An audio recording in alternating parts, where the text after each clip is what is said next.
Welcome to Skybound Ops.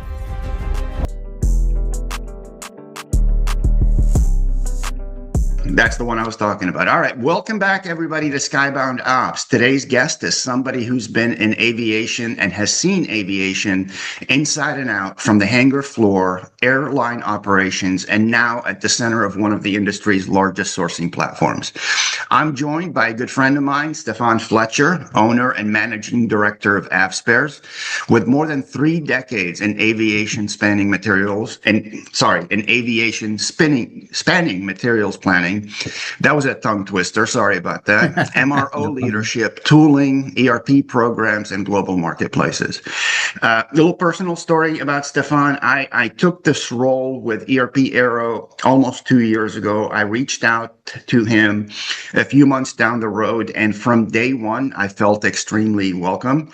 He put out a couple of offers for me that I wasn't really comfortable in accepting until we got into a position where I can probably most likely reciprocate. But we've developed a friendship along the way that I think is very, very fruitful and that I enjoy very well. And I like nothing more than to spend the next half hour or 45 minutes with him in order to find out a little bit more about his story. And I'll tell you this, if you care about aviation, if you care about what works in the real world, I think this episode is for you. So without any further ado, Stefan, welcome to Skybound Ops. How are you? I'm very good. Thank you very much for such a wonderful introduction. It's nice to be here and have a good conversation with you about all sorts of things. I'm looking forward to it. So am I. I feel I'm excited to do this. I've wanted to do this for a while, and I'm glad to just dive right in, if that's okay with you. Sure, no problem at all. So let's take it from the top. Where are you joining us from today, and what's been taking up most of your time recently? Okay, so I'm joining you from Exeter, which is where I have AVSpares, or some people call it avspares.com, based. We're a small city down in the southwest of the UK. I settled here and in this area around about 2005, so it just seemed natural to stay here. It's a lovely place to be. We do have sun today, but as you're probably aware, our UK summers last about 4 days. So we're on day one, and it's and it's only March. But yeah, it's a nice place to be, and I'm very happy to be sort of located down here in the southwest. We're about 2.5 hours southwest of London, so it's easy for me to get up for meetings or visit the capital if I need to. So this week, just to give you a bit of a potted history of AVSpares, sure. It's obviously a listing website. It's been around since 2007. We have thousands of registered users. A lot of those, a good percentage of those, are listing stock with us, and it has been a baptism of fire for me because I've always been hands-on in the materials world, in and around, and supply chain in and around aviation, but to come into owning a website and then facing the IT challenges that come with that has been a big eye-opener for me, for the changes of not dealing with so many people but dealing with code, and really trying to get the site where I want it to be has been quite an interesting journey for the last 3-4 years. So this week has been very busy. We've been changing some things in the background, and I think I've mentioned to you in the past how making a small change can affect so many other things down the line. So the day could get longer in a simple thing, but it's all good. It does, right? It does, and I can relate in a myriad of different ways, and I don't know if I'd have it any other way. It's just part of the journey, I think, and it's funny. I don't know if you can relate when I'm doing something and nothing goes off the tracks for a day or two. I feel weird because I feel out of place. 100%. Yeah. I think I've got to that age now where you've got to expect the few bumps in the road, and that's the learning process. And that's where we scrape our knees, get up again, and think, right, don't do that again. How can I stop doing that again? And who can I rely on to make sure and remind me not to do it again? So that's the way it goes. It's all good though. I'm enjoying what I'm doing immensely. It gives me a lot of freedom. I work from home a lot of the time, but I haven't lost contact with so many people I've met in my 34 years in this business. So yeah, it's good. It's all good. So speaking of that, so before we dive in, or I guess get a little bit deeper, when somebody asks you based on what you just said, because sometimes I struggle with when somebody asks me the same question, especially with what I used to do, but with what I do now. When somebody asks you, what do you do now? What is the simplest thing that you usually say? Okay. So the two key words are probably streamline and facilitate, if I can. I like that. Let's just talk about AVSpares for a moment. It's been around a long time. It started off as a free to use platform that was created by a previous contact of mine, and he developed it to compete with the ILS and provide something that, or the ILS membership costs were quite high for some people, and it wasn't workable. So he developed this platform that allowed them to list. And even from the early days, I mean, as the web was growing, it was getting around about 350 to 400,000 hits a week. So a lot of people knew it. So it's well established, and it's up there with the likes of other platforms like Partspace, ILS. So we've taken that. Yes, we've monetized it, because in what I was doing or trying to achieve in the early days from 2021 onwards when I took it on, I didn't realize how important the modernization of the code would be for the modules I had planned. So, with what I do with AV Spares is basically keep the wheels turning, modernize as much as possible, and I've got another 8 modules which I want to add over the coming years. So it will be, in my mind, a one-stop shop with a very low cost for users to find what they need worldwide. As I said earlier, we've got thousands of registered users, a lot listing stock, and we are processing a lot of RFQs through the system and just trying to keep it simple. People don't want complicated, so that's the plan. No, On the they other really hand, don't. no, well, this is the thing, and with my other business, which has only started in 2024, which is SF Aviation Services, that's where the streamlining comes in, because with AI as it is and the way it's growing, I'm learning more and more about what can be done in fewer clicks. So I'm going into businesses, talking to them, making introductions from maybe a tooling manufacturer to a major airline or aircraft manufacturer to start the ball rolling, but also look at their processes and help them develop with the help of developers I know and coders that I know to streamline processes for them, save them time and money in the long run. So that's in a So, nutshell what I'm trying to do with the two businesses. so let's talk about that for a minute. Actually, let's go back a little bit further and I don't know if set the stage is the right term, but what originally pulled you into aviation? And a part two to that question, I guess, would be, what was your very first role in the industry? If we can go back. Yep, that's not a problem. Okay.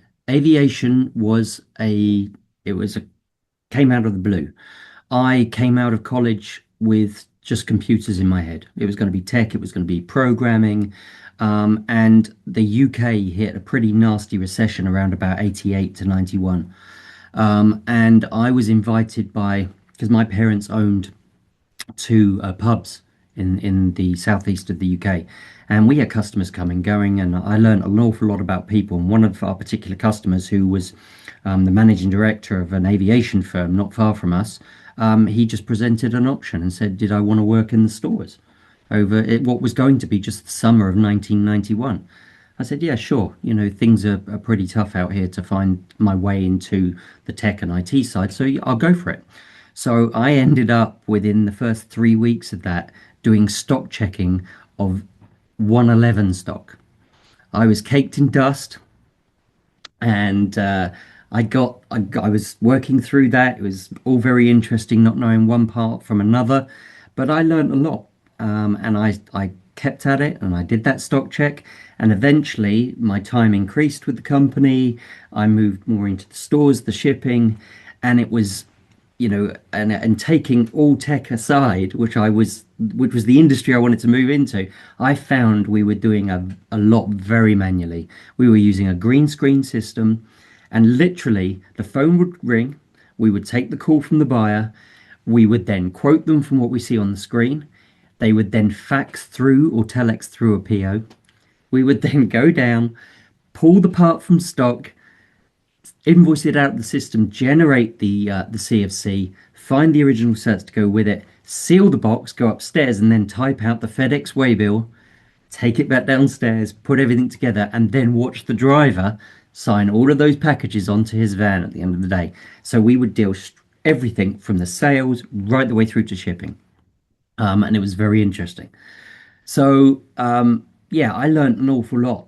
What actually turned my mind to understanding even more was in 1997, after 6 years with the business, we realized we needed the quality system in place. And because I was somewhat dealing with IT by that point more, it seemed fitting that I could audit every other department without there being a conflict of interest. So I learned how to write a BS 5750 manual. It ended up being just under 100 pages long, and I would audit internally and deal with the external audits every year. And then that just turned into visiting the head office in Miami and then other remote offices in Singapore and Johannesburg. And I went sort of two-tier. I would travel around the world visiting these offices, dealing with IT, but also quality auditing as I went. So Right. it seemed like a good fix.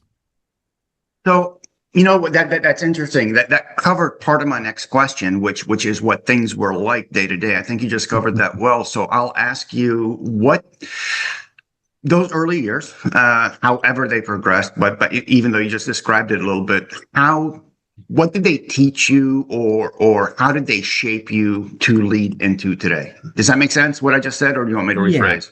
yeah. Again, with so much manual work being done at that time, it seemed like a long day, and the production was, you were great if you got, say, 12, maybe 14 orders out the door, because you're constantly answering the phone, dealing with another issue and waiting for the response, which brings me to some issues I found in those early years where obviously you're only dealing with people by fax, by telex. Spec 2000 started to come in, and phone call. So as a salesperson, you didn't want to push people, but you were waiting constantly for the responses back. Do you want to go ahead with the order? Because you've only got so many hours in the day, and well, if you want that shipped by DHL, I'm going to need to have the order in by at least 1 p.m. So it was very mandrolic, as they say, and we had long days, and that has obviously, with my IT mind, brought me to the point now where streamlining and trying to do things in fewer clicks, but not lose the experience of the users that develop those processes is important to me.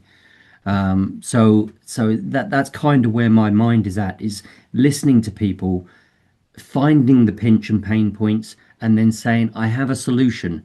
And then it's up to them how they want to progress that without stepping out of their comfort zone.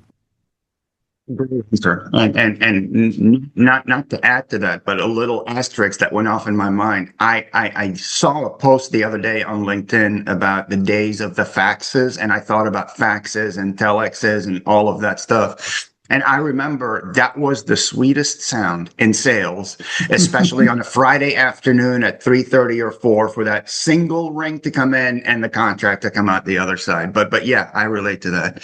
Yeah. You've actually moved across airlines. You've moved through MROs and marketplaces. Which transition felt the riskiest for you at the time? Uh, it's really starting out on my own, taking something on, growing it myself. It's a comfort zone thing to go 9 to 5, know what your date is, your salary date is, and then going paycheck to paycheck. And when you're in a bigger company, what you achieve kind of gets lost. Now, and again, I think when we've had discussions before previously, I'm not all about the financial gain. I really do enjoy the satisfaction and the customer satisfaction. Somebody said to me many years ago, there's no point in going to work upset you've got to want to be where you are. You've got to go to work whistling, and I really do connect with that because, even my time working with Flybe and Flybe Aviation Services, walking through the hangar, taking the time with the individuals that you work with or they work in your teams, that's important. Just taking those few minutes and connecting with people, you get a lot more back from those individuals. So yeah, it's important to me to to move forward, learn things, but yeah, the biggest step is stepping out on your own.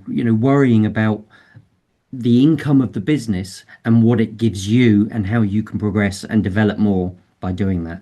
So yeah, that's a big worry. I relate to that. This isn't about me, but I'll share something. So I went from college to psychology, and then I did a complete about face. I went into finance. I became a stockbroker, and then I opened my own business, right? And that fear, that uncertainty that you just talked about, I can absolutely relate over. And my story is accidental aviation, but I'll talk about that another day. But I sold a business in '07, and the plan was to go into another one, and then I found aviation, and the rest was history. But yeah, it's exciting and it's scary both at the very same time. So I relate to that very, very, very well. Especially when you take on staff, you know that Yes, somebody has made a leap from a a job correct. they're happy with, but they want something different to take on somebody and be responsible for their income and how the businesses move forward. That's a something you lose sleep over. You do. You absolutely do. And when you realize these people rely on you, absolutely 100%. So was there, how do I say this? Was there a moment when you realized that you shifted from doing the work to shaping the work that gets done? Or is that like a hindsight type of thing? I don't know if I said that right. No, no, it's yeah, it's a subtle change. It is. You suddenly realize you're making decisions based on the experiences you've had and the people you've dealt with without really realizing you're making the change.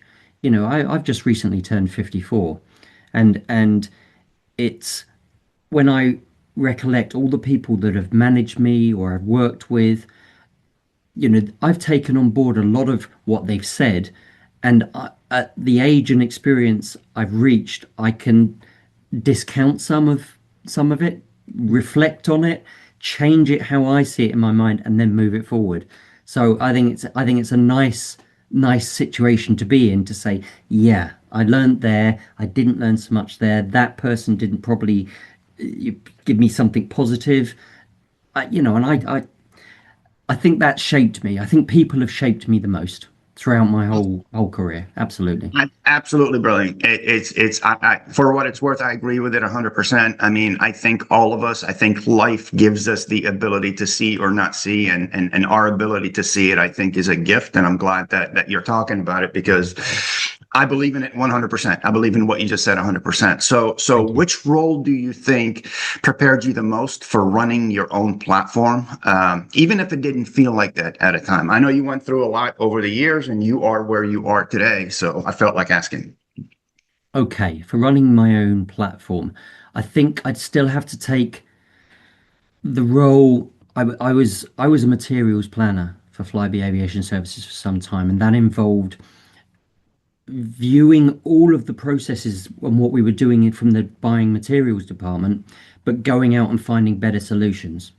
And that started my brain, ticking in the direction of, work smarter, not harder.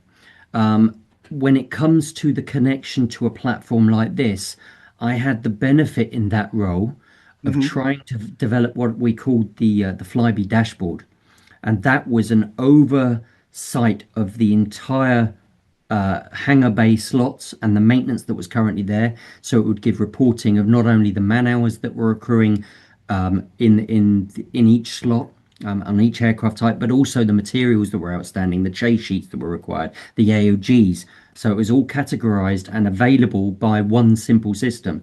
Now, I spent a lot of time dealing with the business managers from the IT department, turning what I had in my head into IT speak to eventually create that system. in the background. So I think that's where IT connected to my day-to-day needs the most.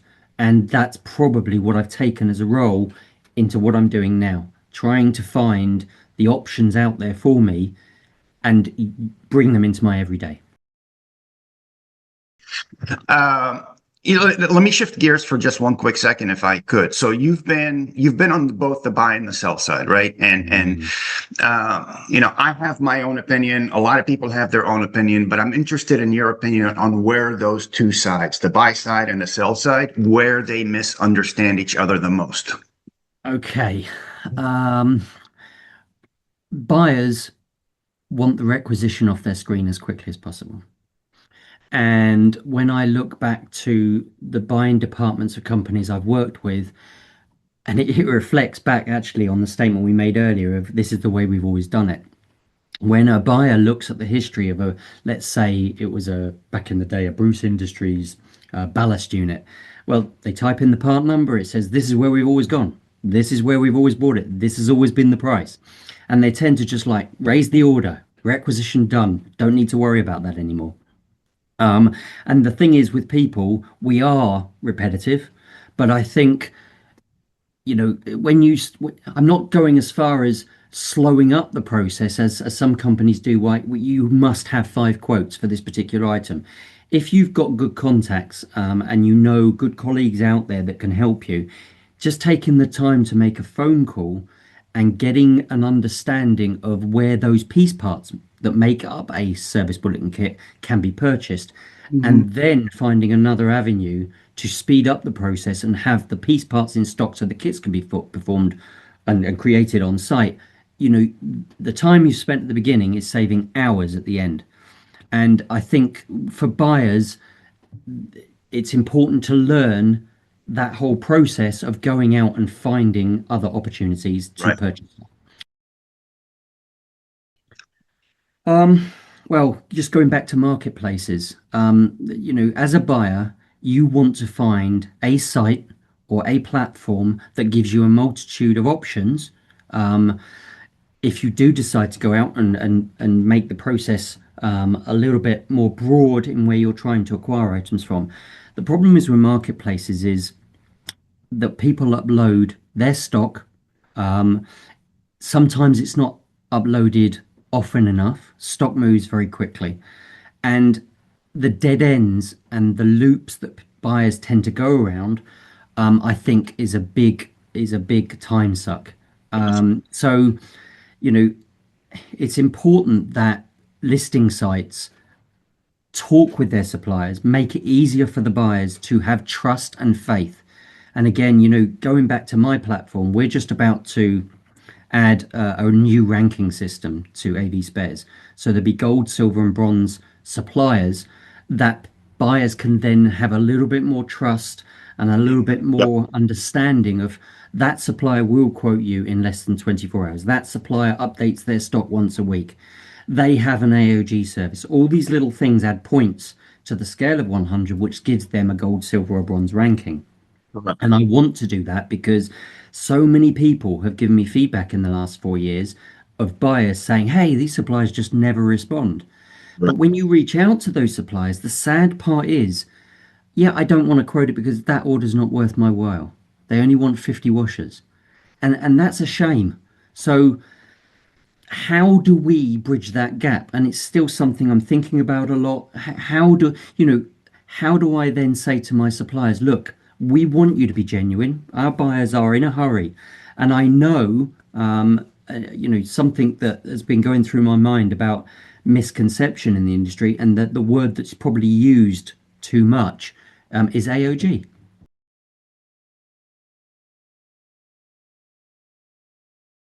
AOG is used far too much. And, you know, when you start an AOG process and you pull out all the stops to help someone, and that's another thing we do at AVSpares is we don't just say, here's the listing site, search for yourself. We also have a requests at avspares.com email address where you can send your list to me, and I can then import that list and I can try to find every part I can within my supplier network, all the contacts I have, and send you in the right direction. and that's all part of the membership system that we provide. So yeah, it's important for buyers to get the right answers as quickly as possible. And I do feel upset when I do get comments saying this supplier hasn't replied in time, or that was yesterday. I was critical, and I needed more help. So that's what I'm trying to overcome. It's funny. Well, not quite funny as much as maybe nostalgic, and yes, a little bit funny. It's those experiences, I believe, that helped shape me and shaped a lot of people. I had two mentors when I was 22 or 23 that until this day I practiced the lessons that I learned from them. And I don't know, I'm sure if everything were remote all the way back then, I would have picked up other lessons. But it's hard for me to sort of imagine how those would go, and I do miss that as well. I have the luxury of working out of the house most of the time as well, but I agree with you. I like rolling up my sleeves. I've always done that. I don't know how not to do it. Sometimes I overroll my sleeves, and then I have to sort of step back a little bit and let somebody else step up and things like that. But it's fun to think about those, the ideas that were born from customer meetings, the plans that were made around that water cooler, and everything that you learned in between. I miss those. I miss those a lot. It's important to bond with people you work with. I've probably learned more from mid-management rather than the flighty CEOs that give you 100%. some small amount of their time. I don't know how they would feel looking down from those lofty heights, thinking, well, I give them an hour of my time, but those mid-management levels, I think, because they are more of the sleeve roller type and they're in it with you, I've learned probably more from that level in my time. Most people nowadays that I deal with, depending on the stage of where the deals are, but I make it a point of talking to the people that carry the boxes, that open the doors, that show up early, because they give not a conflicting perspective, but they give a realistic perspective to what the CXO, whomever that might be, wants. The CXO has certain responsibilities. He or she are accountable to the board or to ownership.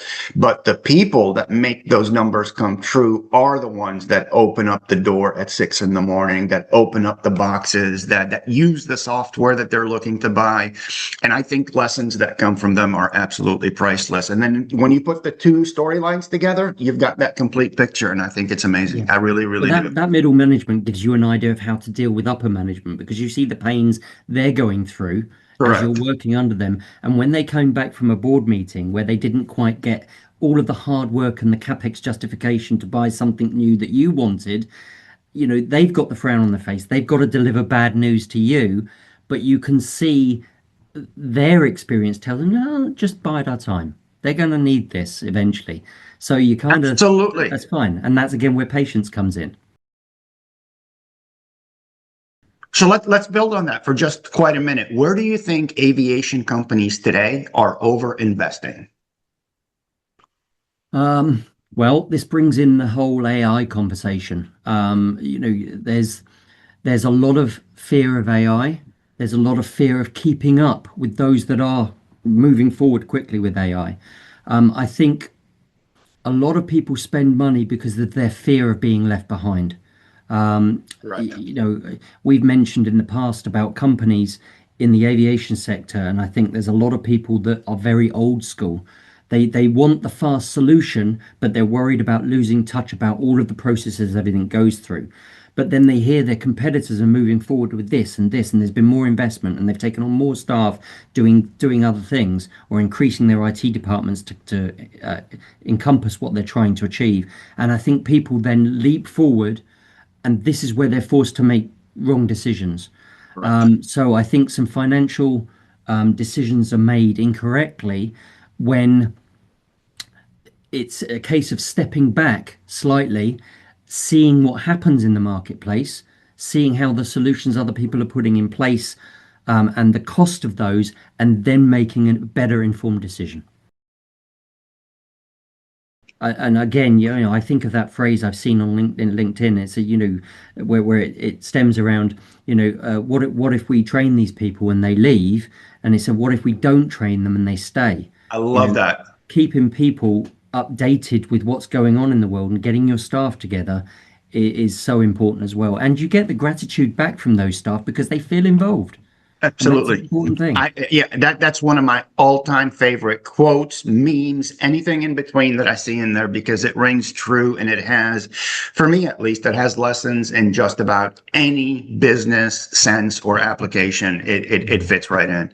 Yeah, And if I may sort of complement or supplement something that you just said, one of the places, there are a bunch, but it's not just about what I have to say. One of the places I think people are over investing, and this is going to sound contradictory, is AI. And one of the places they are under investing is AI and architecture. That's why so many people that you read about, so many companies, regardless of what the source is, I believe they have pilots going on for new technology, but not many of them are actually implementing those pilots, or the pilots are failing.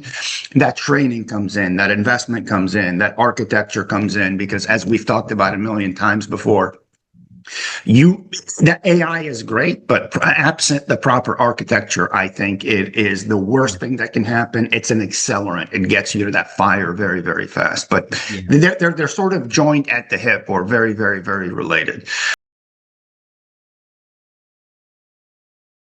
I learned that from my dad ages ago, believe it or not, and it has nothing to do with aviation. But I don't remember the exact circumstance, nor does it matter for now. But I asked him, "Why do you keep going back to whomever that person was that we keep going back to?"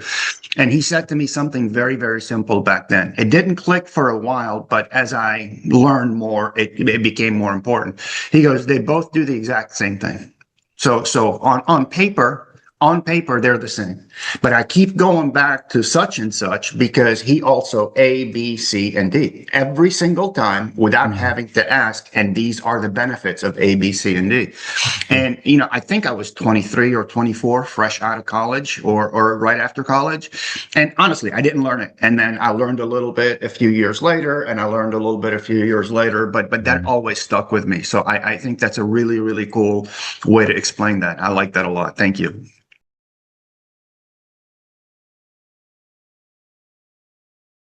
Thank you. So as we start to wrap up, let me ask you a couple of things. I know what my answer would be, but it's not about me. What lessons do you think took you too long to learn and you wish you would have learned sooner?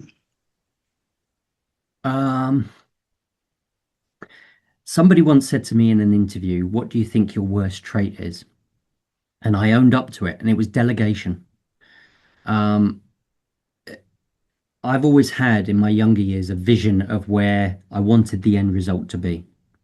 And I had it set in my mind. And when you then have to say, "Look, this is what I've got in my head. Can you just go run this project?" I found that really difficult. I found that really difficult because I'm very much a hands-on individual. I've had to learn to say, "This is the end result I want. It's 6 weeks time. Can you just come back to me and give me your ideas in relation to this and the solution, and tell me how it's going to be either better than what I've come up with, or teach me something that I needed to learn about what's out there that could have saved me time in the long run." And I think delegation takes away the micromanagement, which is a very easy trap to fall into. When you've got maybe a small team, it's great to collaborate, but to also watch every minuscule process is a waste of time. And you have to step back from that and let everyone else develop, whether they be young or old or have been in the aviation industry for a long time, and they're bringing their past errors and experience in. Just work together. Just work together to get the end solution. And I think that's what I've learned the most is trusting, but also bring that patience in that I mentioned earlier. Having the patience to understand someone, how they work, and then just give the trust that they know what they're doing, and just let it go and let them work in at their own speed and their own capabilities. So I love that answer, by the way. I believe in it 100%. I am dead set against micromanagement. I don't think there's a good use for it. Some people might agree or disagree. It doesn't really matter. Delegation is a big one. I think that's how I learned. Somebody in my past, some other people along my journey trusted me enough to give me the reins, Yeah. and they understood that I will make mistakes, and they understood that I will learn from them. And I owe that at the very least to some of those people, to a lot of those people. And I think everybody else sort of deserves the same opportunity rather than having to account for how many minutes they did X and how many seconds they did Y or Z. 100%. Yeah, 100%. So in the direction that this industry is headed, like sort of like a two question in one. What still excites you about aviation, even though I think we've talked about a lot of it? And number two, what keeps you optimistic about where we're headed? Okay, so what excites me? I still really enjoy the old school feel of the industry. I try my best to attend at least 3 or 4 conference expo shows a year, because I bump into old faces, I make new friends and colleagues and connections, and because of my change in my career, um, it is it has moved from more of the supply chain and having to understand the nuts and bolts of the everyday manual things, more so to the IT and how fixes are coming in place. So when I start moving away from in previous expos, which I still talk to these people, but my focus isn't on as much as the supply chain side of it. I still understand all of that, but it's like, what is around the corner? So I get talking to IT companies. For example, there's a company in Estonia, and they came up with some great solutions with AI agents, streamlining the whole process of previous companies, which I would have given my left arm for, having that technology when I needed it maybe 6 to 8 years ago. So I enjoy that side. I enjoy the people side immensely. The aviation industry is a real social animal. And I love the fact that you bump into people and it's a coffee, it's a let's go have some dinner, and it's a still deals are done over the dinner table feel to it. And I like It that is. a It lot, and is. that's what excites me. It is. It's fascinating, when you think about the technology involved in that aircraft and all the people that take it from A to B. It's still, you can see younger people with their mouths still open, you know, in awe of how these things get off the ground, and how all of these little piece parts, when you're sat in that plane seat, knowing that the exit sign, the carpet, everything involved with that, making that aircraft what it is still exciting for me. For an industry I'd never initially considered in my younger years. It is. It absolutely is. I like that answer. So before we wrap up, do you have time for two more questions? Absolutely. Yeah, please go Okay. ahead. So if aviation, we're completely switching gears, right? So if aviation disappeared tomorrow, where in the world would you disappear to and why? Oh, well, I've already told you about the UK and its weather system. Somewhere warmer would be great. Uh-huh. Today it's 16 degrees. So what's that? 60 Uh-huh. Fahrenheit. So it would be lovely to be somewhere warmer. I'm quite lucky in the fact that my marketplace has been kept to, in essence, the nuts and bolts of part numbers. So what I've done with AVSpares, in obviously it being originally so based in aviation, I've now brought in databases for the marine industry. Electronics has always been background, but I've got a lot of electronic suppliers there. And I've also now moved into marine and transit. So we've got bus and rail spares starting to appear on the site. Okay. So I've kind of, in a way, feathered my nest. If something in aviation, I could sort of sideline with the same platform into the electronics, into marine.